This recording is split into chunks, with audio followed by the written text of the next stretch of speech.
to the Telegraph studio. I'm Alistair Greener and today we're discussing risk management. And joining me is Ruth Ireland, who is a partner for risk and advisory services at BDO.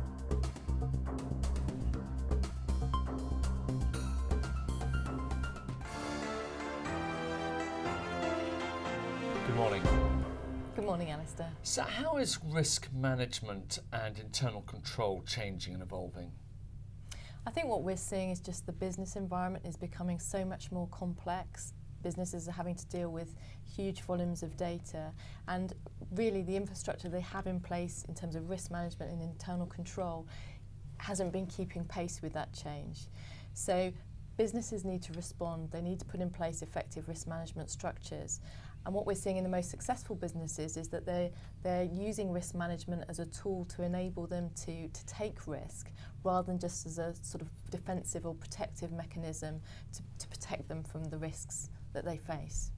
So if they know this, why are so many businesses getting it wrong? I think in all honesty, a lot of businesses have paid lip service to risk management.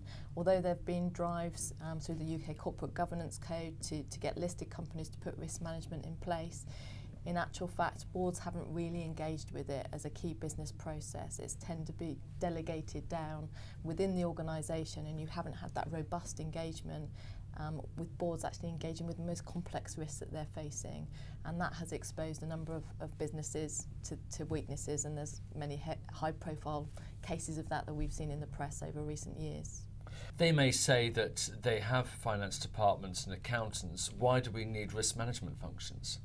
Well, I think often what we see is that whilst there may be a financial consequence to a risk arising, actually the risk doesn't sit with the finance team or the accountants. You know, risks, particularly in today's business environment, and we see this from the latest research, that business are concerned about regulatory changes, geopolitical risk, supply chain, information security, IT, all of those areas which aren't the domain of the accountants.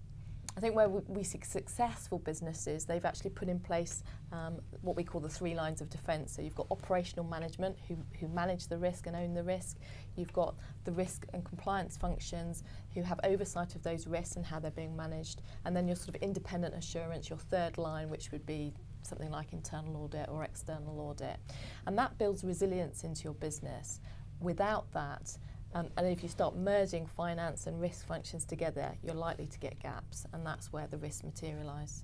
Okay, so let's say, putting this into practice, that you at BDO, I come to you and say, right, I'm having trouble getting to grips with my risk management within my organisation. How are you going to help? Talk me through the process of what actually takes place. So we would look to be engaging with the board and senior management and having discussions with them about, firstly, understanding what are you trying to achieve, what are your strategic and operational objectives, so that we can then start talking about risk strategy around that. Crucial to that discussion is also risk appetite. What risks are you willing to take, and what risks are you not willing to take as a business? And there has to be consensus at board level around what that looks like. Once you've got that kind of high-level view, you can start putting the mechanisms in place. So we will be working with the board maybe through sort of workshop approaches, through interviews with senior management to actually understand, firstly, identifying the risks, working to identify what the potential risks out there are, how you then evaluate them. So we'd be working out what's the impact and the probability of those risks occurring, who is going to own those risks in the business, and how we're going to monitor how the mitigation strategies that we're putting in place, how effective they are in practice, and then reporting on those to the board. So firstly, it's about that dialogue, and then it's putting the business processes and systems in underneath that. And obviously, you know, you're going to need to rely on some information system solutions as part of that. Now, you're talking a lot there about the board, but how does their role compare with, say, the role of the audit committee?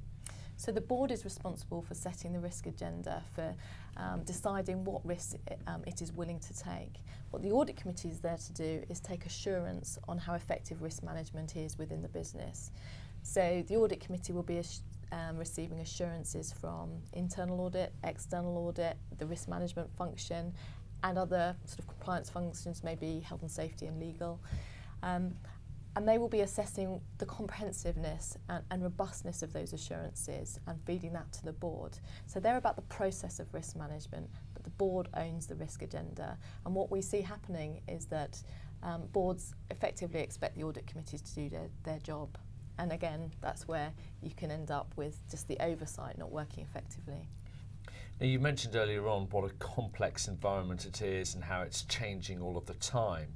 Let's move forward and look ahead, say, in 5 years' time. Where do you see risk management and internal controls then?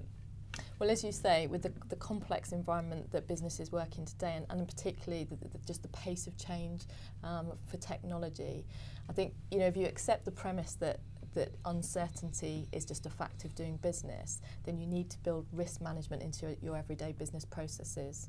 I think some of the corporate failures that we've seen in the last 10 to 15 years have driven a culture of creating risk management almost as an industry in itself. I think what we see is it coming back full circle and actually being just a key element of doing business, of business process and business performance. And I think if we get to that place, then it's much more likely that risk management will deliver the true benefits of, much more certainty, fewer surprises for business, and ultimately better performance in delivering results. It's been really, really interesting talking to you today. Ruth Ireland from BDO. Thank you very much. Thank you.